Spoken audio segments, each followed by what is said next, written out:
You know, the world of finance, it's this massive, complicated engine right at the heart of our economy, moving just unbelievable amounts of money every single day.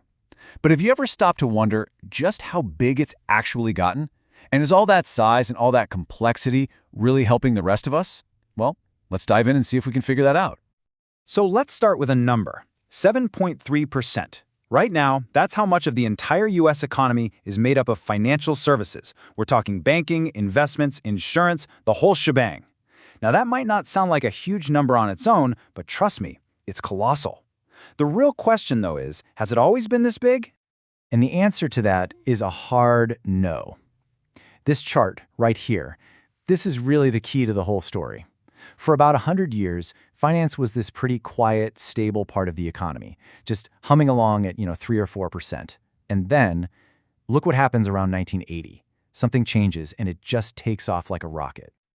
Right, so that explosion on the chart, it brings up some really critical questions. Like, what is all this new financial activity actually for? Is it making our economy stronger? And maybe the most important question of all, after the massive crash in 2008, did we actually fix the system, or did we just shuffle the risk around to somewhere we can't see it as well?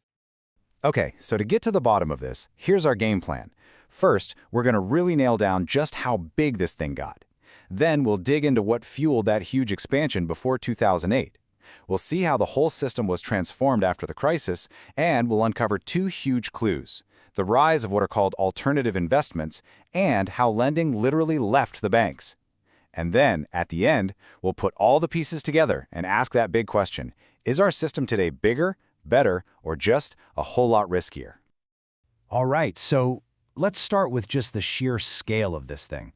The journey from being this small corner of the economy to a dominant force, well, it's pretty staggering when you look at it. For decades and decades, finance was just a small piece of the pie. Yeah, it had a little bump in the roaring 20s, but then it settled right back down. The real story, the modern story, starts in 1980. From just under 5% of the economy, it launches, peaking at 7.6% right before the 2008 crash. And get this, even after that crisis, it settled in at a historically massive 7.3%. So what on earth was going on between 1980 and 2006? I mean, what was the rocket fuel for that incredible surge? It really comes down to two major forces that were working in tandem. Engine number one was this massive boom in household credit. Just think mortgages, mortgages, and more mortgages. Total mortgage debt basically doubled as a share of the economy. Engine number two was the explosion in asset management. That's the business of managing other people's money, and it more than doubled its share of GDP. And one of these fed the other in this really powerful feedback loop. Now, there was this key financial innovation that made that credit boom possible: securitization. I know, it sounds super complex, but think of it like making a mortgage smoothie.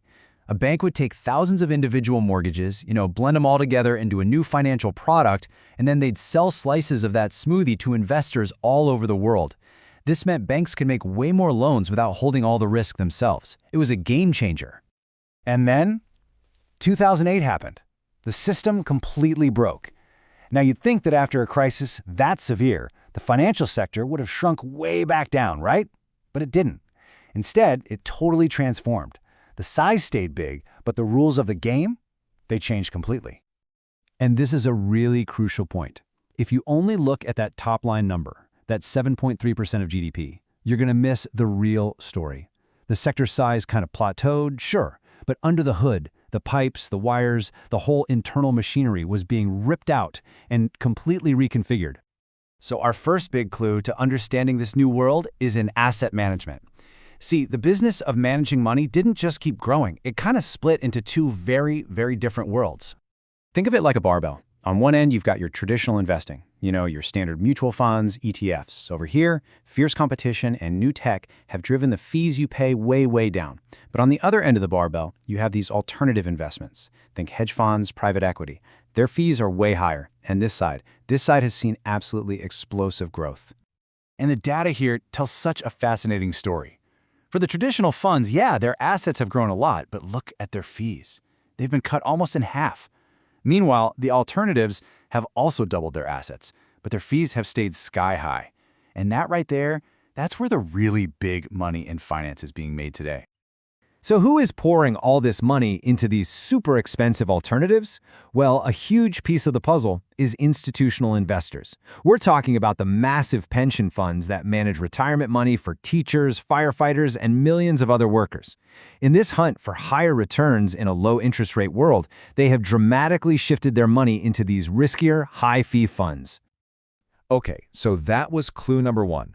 Clue number 2 is just as big. The simple, ancient business of lending money, just making a loan, has been steadily moving out of its traditional home, the bank.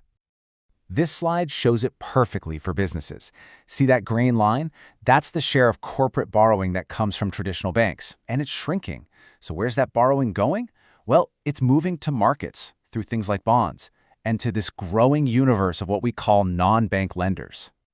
And hey, it's not just businesses. We see the exact same story with home loans. As you can see in this chart, the share of the mortgage market held by traditional banks is falling off. The big players now are the non-bank lenders. They're dominating the market for U.S. home loans. Lending has truly left the building. So why? Why did this happen? Well, a huge reason is regulation. After the 2008 crisis, a bunch of new rules made it way more expensive and legally risky for those traditional, highly regulated banks to make certain kinds of loans, especially mortgages. And as that business became more costly for them, a whole new group of less regulated players just stepped right in to fill the void. All right, so let's put these clues together. We've got the rise of high-fee alternatives on one hand, and we've got lending moving outside of the banks on the other. So what does this new financial world actually look like? Is it any better? So here's basically how the new ecosystem works. Step 1. New rules pushed risky lending out of the banks. At the exact same time, you have big investors like pension funds who are desperate for higher returns. So, step 3, these non-bank lenders step up to make those riskier loans. And who funds these non-banks? You guessed it. The pension funds and other big institutions. And the end result is this new, deeply interconnected system, where risk isn't just sitting in a few big banks anymore, it's spread all throughout the market. But here's the kicker. For all of this growth, all this rewiring, all this complexity, there's no clear evidence that a bigger financial sector actually helps the real economy grow any faster. The top line is getting bigger, but the bottom line for everyone else isn't necessarily following. It kind of makes you wonder if all this new activity is just finance serving itself. So here's the bottom line. This new system, it does have some benefits. There's genuinely less risky leverage sitting inside the traditional banks that we all depend on for our savings and checking accounts. And that's a good thing. But, and this is a big but, the risk didn't just disappear into thin air. It just moved. And that leaves us with the ultimate trillion-dollar question. Have we actually made our financial system safer, or have we just pushed all the risk from the well-lit, regulated world of banking into a sprawling, interconnected, and much murkier shadow system that we don't fully understand yet? That is the question that's going to define the future of our economy.